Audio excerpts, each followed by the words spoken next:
به نام خدا. سلام، سید مصطفی زارعی هستم، مبتکر سبک نوین درمان اختلال دو قطبی با متد خودآگاهی معنوی.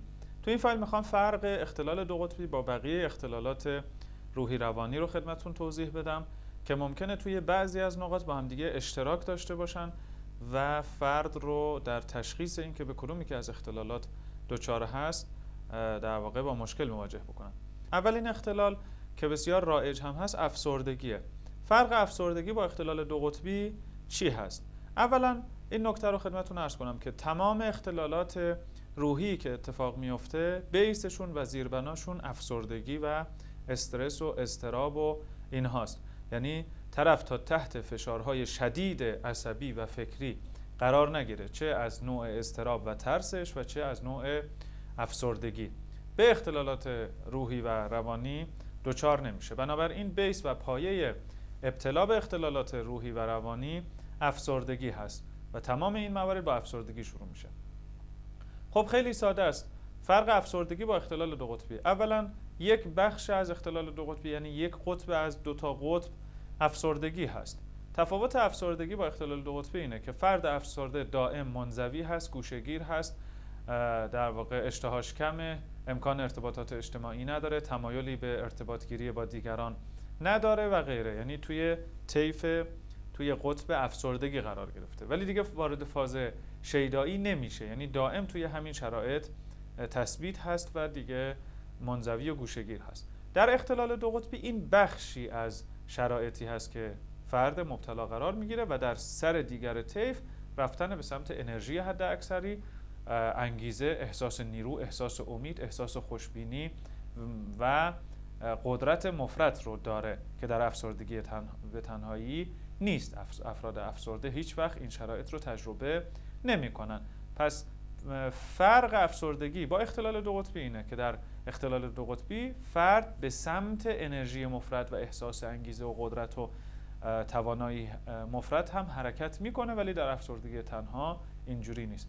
البته اگر افسردگی های بسیار شدید درمان اساسی نشه، احتمال این که به سمت یکی از اختلالاتی مثل اختلال دو قطبی، مثل اختلال دو شخصیتی، مثل اسکیزوفرنی و شیزوفرنی حرکت بکنه، وسواس و غیره هست. اینها اختلالاتی هستند که اگر افسردگی درمان نشه و به صورت ریشه‌ای برطرف نشه، در مراحل بعدیش تبدیل به یکی از این اختلالات خواهد شد. پس افسردگی بیس و مبنا هست که باعث میشه اختلالات بعدی اتفاق بیفته. یک اختلالی داریم به نام اختلال مرزی یا BPD که این باز خیلی نزدیک هست به اختلال دو قطبی و گاهی ممکنه با اختلال دو قطبی مشابه گرفته بشه یا اشتباه گرفته بشه، که عبارت از این هست که فرد دنیا رو سیاه و سفید میبینه. یعنی چی سیاه و سفید؟ یعنی یا یک چیزی رو خیلی خیلی خیلی خوب و خوشبینانه باش برخورد میکنه، خیلی خوبن همه چیز، یا خیلی خوبن یا خیلی بدن، متوسطی وجود نداره. هستن شخصیت ها و آدم هایی هستن که عادی هم توی انسان ها دارن زندگی میکنن، تو جامعه دارن زندگی میکنن، معمولا هم کسی بهشون نمیگه تو دچار اختلال هستی و مشکلی داری، ولی اینجوریان یا همه چیز رو خیلی خیلی مثبت میبینن یا کلا منفی میبینن، وسطی وجود نداره، صفر و صدی به همه چیز نگاه میکنن.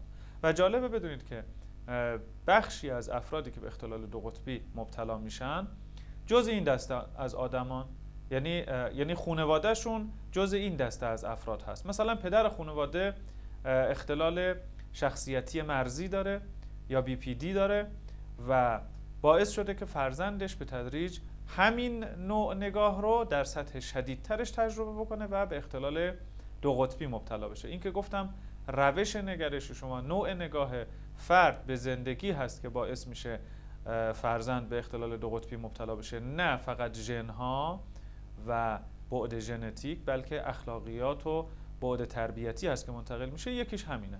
افرادی که به اختلال دو قطبی مبتلا میشن، بخشی از اینها پدر یا مادر اختلال شخصیتی مرزی داره، یعنی خیلی یا یک چیزی رو میخواد تعریف کنه خیلی تعریف میکنه، وقتی هم میخواد چیزی رو خراب کنه و در واقع باب دلش نباشه خیلی خیلی بیش از حد تحقیر میکنه و خراب میکنه. خب اینا در رفتار با فرزندشون هم همینجوری رفتار میکنن و نهایتاً ممکنه این اختلال شخصیتی مرزی در فرزند تبدیل به اختلال دو قطبی بشه.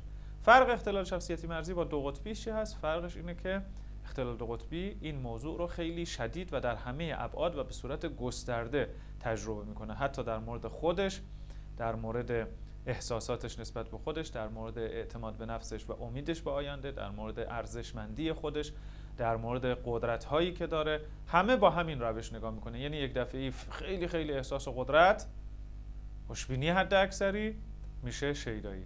یک دفعه احساس پوچی حد اکثری نسبت به خودش میشه افسردگی یا دپرشن.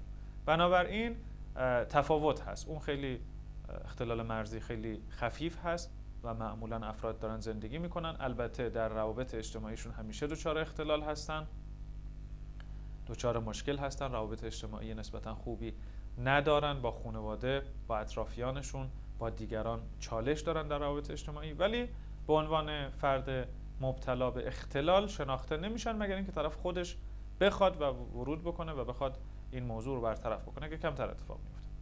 ولی اختلال دو قطبی دیگه خیلی شدید هست، به نحوی که همه اطرافیان متوجه غیر عادی بودن این موضوع میشن و طبیعتاً نیاز به بررسی و پیگیری و رفع ابهامات و خطاهای فکری داره تا این اختلال برطرف بشه. پس این اول افسردگی رو گفتیم، اختلال دو قطبی با اختلال شخصیتی مرزی رو هم توضیح دادیم. دو شخصیتی هم یکی از اختلالات روحی و روانی هست که اتفاق میفته. افراد دو شخصیتی با دو قطبی فرق میکنن. پس اختلال دو قطبی رو با اختلال دو شخصیتی و چند شخصیتی یکی نباید بدونیم. دو شخصیتی ها افرادی هستند که معمولاً در واقع یک شخصیت منسجم ندارن. یعنی گاهی ممکنه در قالب یک شخصیت، مثلا فرض کنید که مؤنث بسیار مهربان و منضبط و اینها بروز بکنه اخلاقیاتشون و بیانگر این شخصیت باشن. بعد در مرحله بعد ممکنه که در شخصیتشون یک مرد خشن بی انضباط مثلا قلدر بروز بکنن. بنابراین اختلال دو شخصیتی فرد دارای یک شخصیت منسجم نیست، ولی در اختلال دو قطبی یک شخصیتی هست که دو حالت رو تجربه میکنه. دقت فرمودید؟ یک شخصیت میدونه که یک نفره، یک شخصیت خودش کاملا به عملکردش آگاه هست، ولی این یک شخصیت دو تا نوسان خلقی رو داره تجربه میکنه. در دو شخصیتی فرد دو تا شخصیت مختلف رو در وجود خودش تجربه میکنه که گاهی از شخصیت قبلی مطلع نیست. یعنی کارهایی که با اون شخصیت قبلی انجام داده وقتی توی شخصیت جدید در وجودش قرار میگیره و اون شخصیت جدیدش رو شروع میکنه زندگی کردن، از اون شخصیت قبلی یادش نیست و متعجب میشه که اینها رو کی انجام داده، من که این کار رو انجام ندادم. این دو تا شخصیت است. انگار مثلا فرض کنید که دو نفر از یک کالبد استفاده بکنن، از یک جسم استفاده بکنن برای زندگی کردن و این دو نفر با هم دیگه ارتباط هم نداشته باشن. بنابراین کارهایی که یکی از اینها انجام میده با اون یکی دیگه فرق میکنه و از هم دیگه مطلع نیستن و آگاهی ندارن. این دو شخصیتی و چند شخصیتی هم داریم، افرادی که چند شخصیت دارن و این به قدری گسترده هست و عجیبه. دو شخصیتی رو حالا یه نکته‌ای در موردش بگم، اینقدر عجیبه که گاهی دو تا شخصیتی که در یک جسم دارن زندگی میکنن، یکیشون مثلا قند خون داره، یکی دیگهشون قند خون نداره. وقتی این دوچار اون شخصیت اول شماره یک میشه قند خون داره و وقتی شخصیت دوش بروز میکنه کاملا قند خونش از بین میره. تا این حد تاثیرگذار هست روی جسم و این شخصیت ها از همدیگه کاملا متفاوت هستن و زمانی که این فرد با یکی از این شخصیت ها زندگی میکنه حتی روی علائم فیزیکی و جسمیش هم تأثیر میذاره. بنابراین اختلال دو قطبی با اختلال دو شخصیتی دو تا موضوع کاملا متفاوت هست. اختلال دو قطبی دو تا شخصیت نیست، یک شخصیته که دارای نوسانات خلقی شده. فرق اختلال دو قطبی با اسکیزوفرنی چی هست؟ اسکیزوفرنی یا شیزوفرنی که این دوتا یک بیماری هستند، به دو تا اسم شناخته میشن، اسکیزوفرنی و شیزوفرنی. فرق اختلال دو قطبی با این اختلال چی هست؟ فرقش اینه که در اسکیزوفرنی گرچه این هم باز منشأش و عاملش افسردگی ها، فشارهای شدید و مشکلات متعدد و فوق‌العاده‌ای هست که فرد معمولاً در دوره کودکی سپری کرده، تجاوز به عنف، نمیدونم فشارها و مسائل بسیار پیچیده روحی و روانی که فشار آورده و باعث شده فرد در بزرگسالی به اسکیزوفرنی مبتلا بشه. بگذاریم، به عاملش کاری نداریم. در اسکیزوفرنی یک نقطه مشترک با اختلال دو قطبی وجود داره و اون این هست که معمولاً اسکیزوفرنی صداهایی رو میشنوه و تصاویری رو میبینه که دیگران قادر به دیدنش نیستن. علت این موضوع این هست که فرد بین افکارش و اندیشه‌هاش و حقیقت‌های بیرونی و واقعیت‌های بیرونی نمیتونه تشخیص قائل بشه. ببینید ما وقتی داریم راجع به یک موضوعی فکر میکنیم و حالا تخیلمون درگیر هست، ممکنه خیال پردازی بکنیم که الان یک فردی اینجا هست، شروع کنیم باهاش به صحبت کردن و مثلا باهاش همراهی هم بکنیم، راجع به یک موضوعی هم باهاش گفتگو کنیم، به نتیجه برسیم، قرارداد امضا کنیم با اون فرد توی خیال خودمون. ولی کاملا ملتفت و متوجه هستیم که این چیزی که در خیال و اندیشه ما داره میگذره با واقعیت بیرونی متفاوت هست.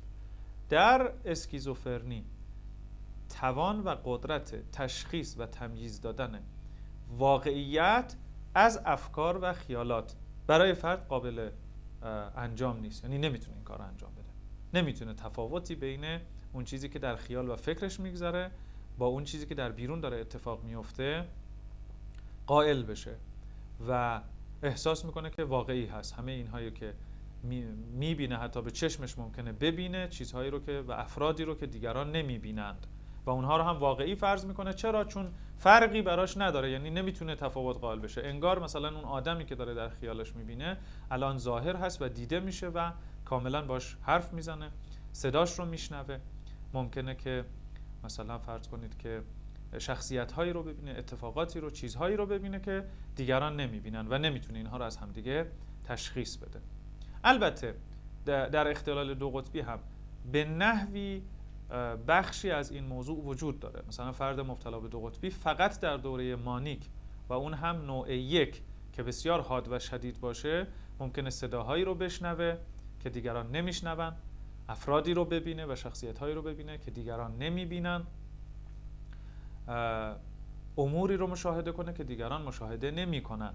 این اشتراک وجود داره، اما تفاوتشون در این هست که فرد اسکیزوفرنی عمدتاً منزوی هست، بیشتر تو فاز افسردگی قرار میگیره، یعنی منزوی و گوشه‌گیر هست، یک ریتم ثابتی داره، معمولاً خیلی نوسان خلقی نداره که یک بار خیلی هیجان زده باشه، یک بار افسرده باشه، یک بار احساس قدرت کنه، یک بار احساس ضعف کنه. نه، اینجوری نیست و معمولاً توی یک در واقع مدل خاصی داره این